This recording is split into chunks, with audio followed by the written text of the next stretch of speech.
Hai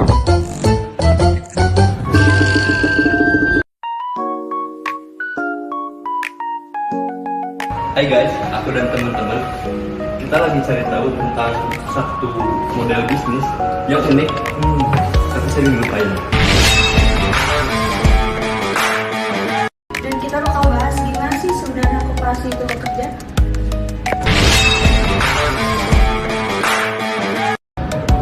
Koperasi bukan tentang simpan pinjam, tetapi juga menjadi solusi bersama.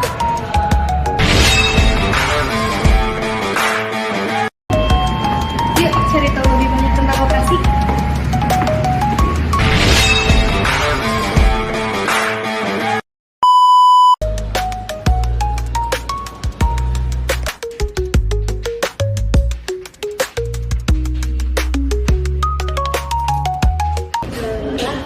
Izin perkenalan, kami dari mahasiswa Universitas Komputer Indonesia.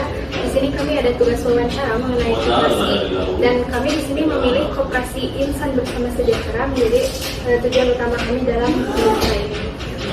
Mungkin langsung saja, saya mau menanyakan mengenai bisa diceritakan secara lengkap mengenai profil koperasi. Oke, untuk profil berdirinya ya berdirinya Koperasi Insan Bersama Sejahtera ini sebenarnya inisiasi dari pengelola pasar namanya. Pengelola pasar ini namanya PT Bank Bina Persada. Kalau untuk pihak pengelolanya dipegang sama PT-nya, permodalan untuk pedagang pasarnya dia mendirikan orangnya sama mendirikan satu koperasi untuk membantu pembelian kios. Nama pertamanya untuk pembelian kios untuk modalnya, maka si PT itu mendirikan sebuah koperasi yang namanya kita Koperasi Insan Bersama Sejahtera, berdiri dari mulai pembangunan pasar ini sejak 2018.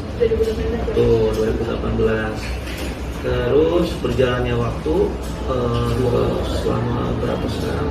Udah 7 tahunan ya, 7 tahun. Alhamdulillah kita udah banyak ya di sini, udah nambah sabar sama debiturnya juga udah banyak. Untuk ini kita ada produknya modal usaha untuk investasi pembelian kios sama dana talangan biasanya. Oke, sementara itu aja. Ya. Mungkin Bapak tahu perkiraan jumlah anggota di sini?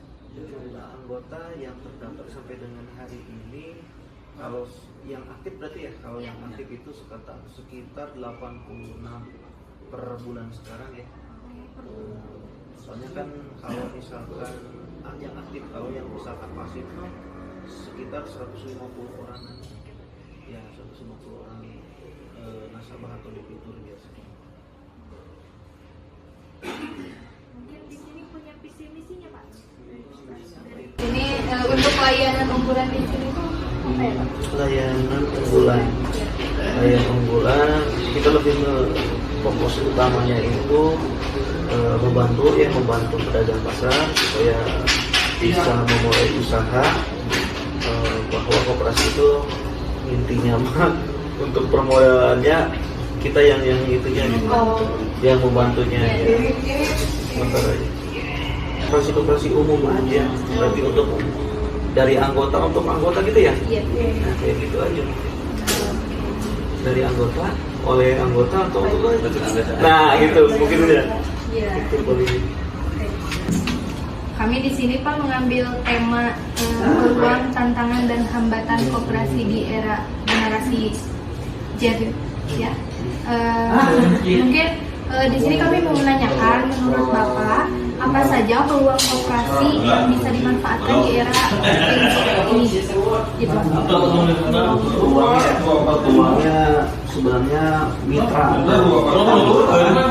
berpeluang juga bisa bergabung bersama kami juga, terutama di dunia teknologi juga ya, soalnya pasti ada inovasi di produk juga, kayak misalnya itu bertanya ada apa ya, hambatan kita itu kayak kita harus lebih bisa bersaing juga dengan yang lain-lainnya, terutama bank-bank umum lah, konvensional ya.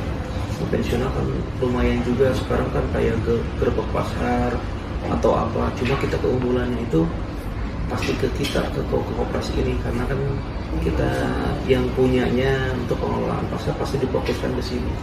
Kayak yang tidak berizin kayaknya bisa di stop juga di bawah biasanya. Karena security misalkan harus ada perizinan dulu. Nah, jadi fokuskannya ke kita untuk permodalan biasanya. Ya Pak, kalau ada bentuk koperasi yang menarik nggak Pak buat inovasi anak muda atau teknologi digital?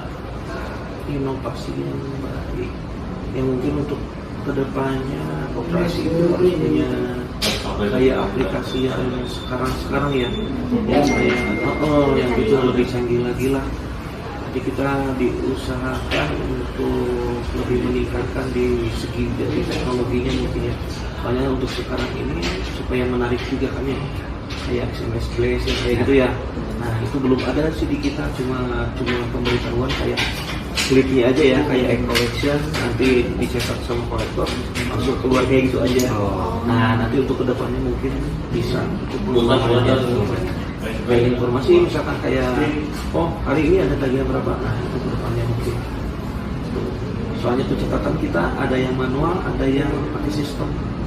Kalau yang manual kita masih pakai buku juga, pakai buku kartu angsuran namanya ya. Angsuran. Kalau misalkan secara digitalnya paling kita langsung rekapnya ke handphone kolektor biasa. Kayak misalkan hari ini atau per bulan ini berapa masuk uang berapa, cuma gitu. Mungkin untuk kedepannya sih lebih ke aplikasi juga mungkin pengembangannya. Pasti lebih ke aplikasi apa? Iya. Untuk pertanyaan selanjutnya Pak, ulang menjadi modification baca ki.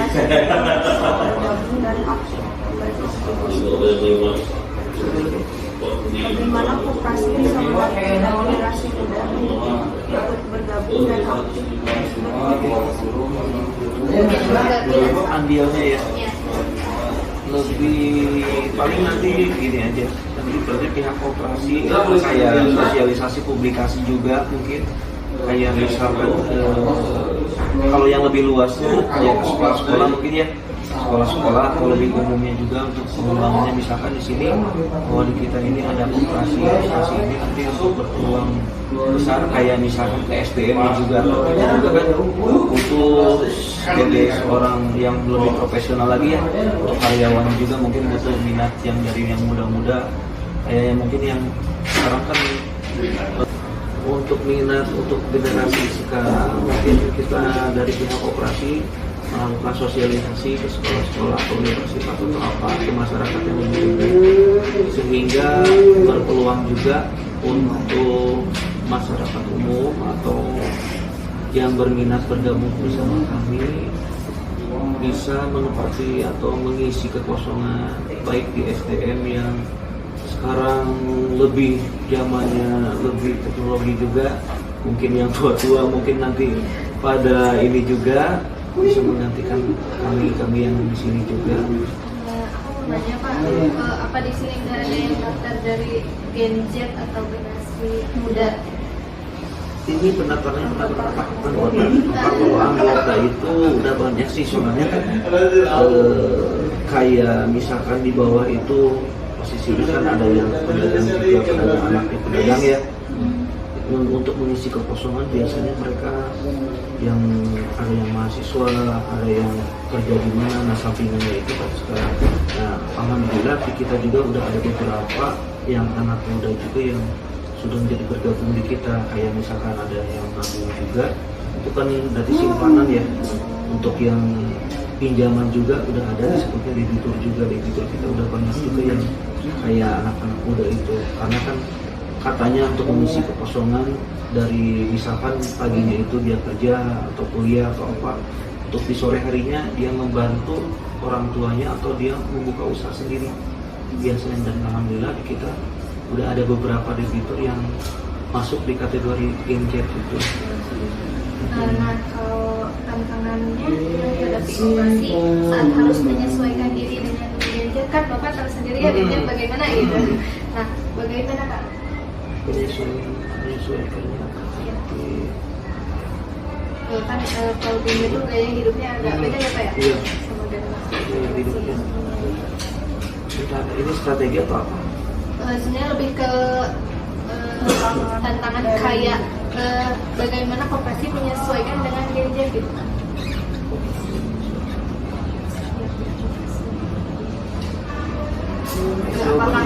Apakah misalnya kayak apa sih Gen Z itu susah buat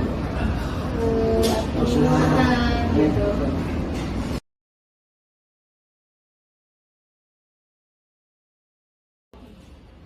Jadi tantangan utama yang dihadapi koperasi saat harus menyesuaikan diri dengan Gen Z itu gimana Pak? Dari gaya hidup, kebiasaan.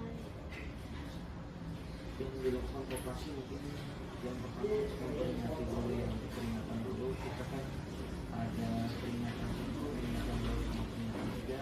Kemudian kita melakukan eksekusi, kita pihak koperasi melakukan secara kekeluargaan dulu untuk menyelesaikan sengketa. Bapak izin bertanya terakhir. Menurut pengalaman Bapak, kenapa sebagian besar anak muda masih belum terlalu familiar atau tertarik dengan koperasi? Kalau menurut saya mungkin perlu kesadaran juga ya, kesadaran juga dari pihak atau dari Gen Z itu untuk memulai sesuatu kayak untuk berorganisasi, baik masuk ke koperasi juga, koperasi supaya lebih meningkatkan kesadaran untuk jangka panjangnya karena untuk memulai sebuah atau sesuatu yang lebih besar kayak misalkan nanti untuk berumah tangga atau berkeluarga juga kita harus melaksanakan tanggung jawab juga, baik secara material atau imaterial ya, kayak materialnya kita harus menyiapkan bekal atau tabungan kita. Nah, maka dari itu pihak koperasi juga sebagai mitra dari masyarakat juga berkesempatan untuk adik-adik atau dari masyarakat juga untuk bergabung ke kita. Bapak, kami dari Universitas Komputer Indonesia mengucapkan terima kasih yang sebesar-besarnya kepada pihak koperasi yang telah bersedia meluangkan waktu, berbagi ilmu, serta membuka akses bagi kami untuk belajar langsung di lapangan. Semoga koperasi